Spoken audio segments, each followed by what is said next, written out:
Babe, pwede bang itigil mo tong paninigarilyo mo? Bakit? Tsaka yung pagsama-sama sa barkada mo. Oo, ba't parang... Tsaka yung pag-iinom mo na lagi, tapos pag-droga mo. Pwede bang itigil mo na? Ba't parang napamadri ka ngayon? Pagsalitaan mo, pag-advise ka eh. Ano Kasi, meron? babe, Oh. nag-isa ka. Ano? Sigurado ka? Oh, anak. Sorry nga po pala. Nag-overlap lang po ako.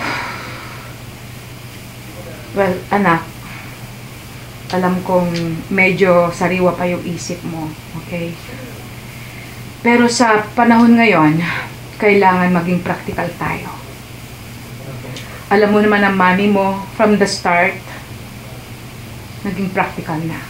At hindi ko kinahihiya. Okay? Ako yung tao na ginawa ko lahat para lang makaangat. Dahil ayaw ko na maitulad sa mga ibang artista na bigla silang sumikat pagkatapos bigla na rin silang lumubog. Tandaan mo, anak, panahon ko ngayon at hanggat nandyan pa ako, kailangan gawin ko ang dapat. Dahil natatakot ako na balang araw, isa na rin ako sa mga taong nandyan lang sa lansangan o kaya nandun sa ilalim ng tulay. At alam kong ayaw nyo rin magkapatid yun. Diba? So, since naman na may balak kang pasukin ng showbiz, so palagay ko pwede kang sumama sa Mystic Groovers dahil magaling naman sila, diba? Total ako showbiz naman ako. I'm sure naman matutulungan kita at gagawin ko rin kung ano dapat kong gawin para sa'yo. At ang importante, anak, huwag mong pabayaan ang pag-aaral mo. Hindi ko naman po pinababayaan, mami. Kaya lang po kasi ako nagalit po. Nag-away kami ng kuya kasi po. Hindi ko lang po kasi matanggap na kung ano-ano po yung narinig ko sa mga klase ko. Siyempre, mami, bilang anak niyo po, ayoko po yung kung ano-ano po narinig ko bilang sa inyo. Kasi mami, alam mo na mahal ko po kayo. Anak, hindi kita mahal. Ang gusto ko lang naman, intindihin mo ang mami mo. May mga bagay-bagay na hindi ako proud kung ano yung ginagawa ko. Pero kung minsan, di ba sabi nila, pag umangat ang isang tao, yun ang importante. Pero pag bumagsak ka, talagang big deal para sa kanila. Gusto mo bang mangyari sa akin yun? Kaya kahit anong sabihin ng mga tao, wala sa akin yun. Ang importante, nabubuhay tayo ng marangal at hindi ako nagnanakaw. Kung kailangan man isakripisyo ko ang katawan ko, isakripisyo ko kung ano yung image na pinakakaingatan ko. Oo nga, totoo nga, na naghuhubad-hubad ako. Pero that doesn't mean na kailangang i-judge ako ng tao. Hindi sa panlabas na anyo i-judge ang tao, kundi dito, sa loob. Kailanman hindi ko kayo pinabayaan. Tandaan mo yan, lalong-lalo na ikaw. Kailanman hindi kita pinabayaan, anak. Kasi po, hindi ko rin po masyadong natanggap. Pinagulat din po kasi ako, mami. Ang pagkakaalam ko po talaga, wala po kayo ginagawa na ganun po. Pero nung kinumpronta po ako ng mga class ko, teacher ko, sa sinabihan ako ano abot sa inyo, doon po ako nagkalit namin. Kaya namin po nagkaabutan kami ni Kuya. Kasi siya, parang hindi ko makita siya, parang hindi man na siya. Natanong kayo kung ba't kayo ginagawa niyo ganun. Kasi mami, gusto ko rin kayo makatulong ako sa inyo. Kasi mami, alam kong gano'ng kahirap, nagtrabaho para mapag-aral po ako. Si Kuya, kahit hindi niyo ako tulinan, mami. Tanggap ko naman po yun, mami. Hindi ko lang matanggap na ang dami ko naririnig ko sa inyo, mami. Hindi po kayo, mami. May mahal ko po. Alam ko yun, anak, naiintindihan kita. Pero sa ngayon, intindihin mo rin ang mami mo. Okay? Kahit saglit lang. Pansamantala lang ito, anak. Pansamantala lang hanggat ako'y bata pa. Well, hindi siguro ako kasing bata katulad dyan mga ibang mga artista dyan na lumalaban. Pero ako, anak, at my age 44, lumalaban pa rin.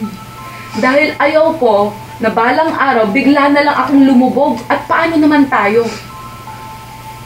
Ha? Panandalian lang yan. mawawala rin yan sa paningin ng tao. Diba? Bukas, iba na naman ang kwento. Bukas, iba na naman ang laman ng kontrobersya, laman ng TV, laman ng internet. At saka isa pa, hindi naman ako nagkalat nun eh. Hindi ko akalain na yung mga taong pinagbigyan ko talaga ng buong-buong tiwala, sila pala magtaksil sa akin. Kaya hindi mo rin ako masisisi, anak. Dahil akala ko safe ako sa mga taong yon. Pero sinamantala nila dahil lang sa pera. Kaya isipin mo, anak, kailangan magmula ngayon, mag-start tayo ng panibagong buhay. Okay, lilipas din ito. Intindihin mo na lang kung anong mangyari. Alright? Andun na yun eh. Tanggapin na lang natin kung ano. Lilipas din yan. Bukas iba na. Okay? Ang importante, mag-aral kang mabuti at pag-igihan mo ang karir mo. Okay? Baka malay mo, ikaw na ang susunod na, hey, tanyag na mga, ano dyan, di ba? Mga dancers. O, di ba? O, so, asa nga pala, asa ng kuya mo? Ba't hindi pa dumadating? Hindi ko po ni Mami. Ha? Hindi ko po alam. Oh, hindi bale. O sige, doon ka na lang, mag-aral ka ha. Baka mamaya, iba na naman na atupag mo, okay? O sige. Okay, Mami. O sige, okay. Takot ako. Baka ang gawin niya sa akin. Wait sa akin. Mami? O, ano na? Mami? Para sinit ko. Okay. Hindi ko akalain na may girlfriend ka pala. Mami? Sige, dito ka, Iha. O, dito ka. Iho, dito ka. Dito. Mukha atang haggard kayo ngayon. Ano ang problema? Mami? May sabihin ko sana ako ni Mami. Mm-hmm. Sana po ang mahal niyo.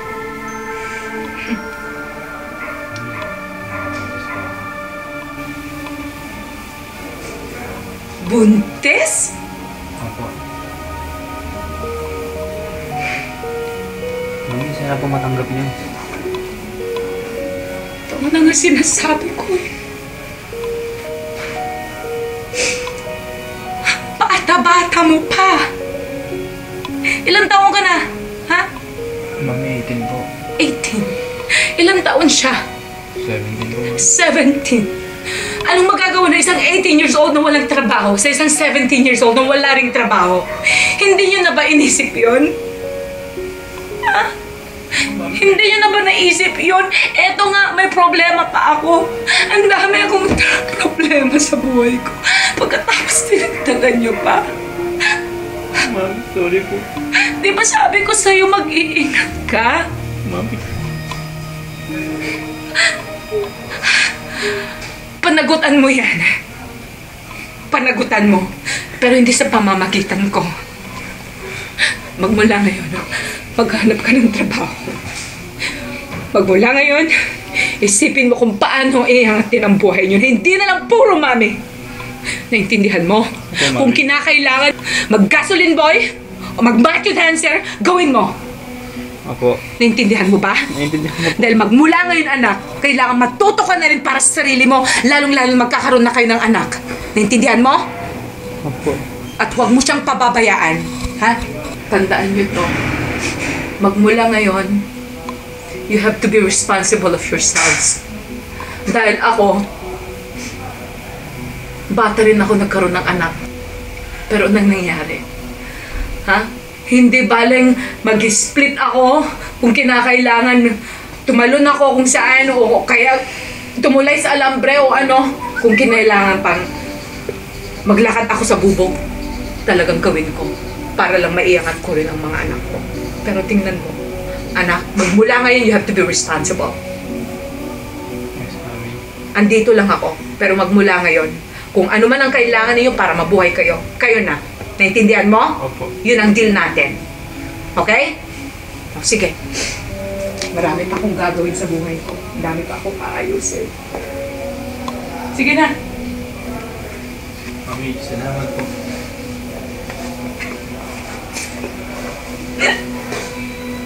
Sorry po.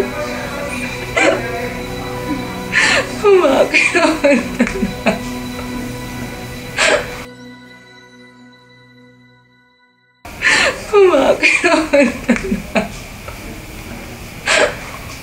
Okay, cut. Alright.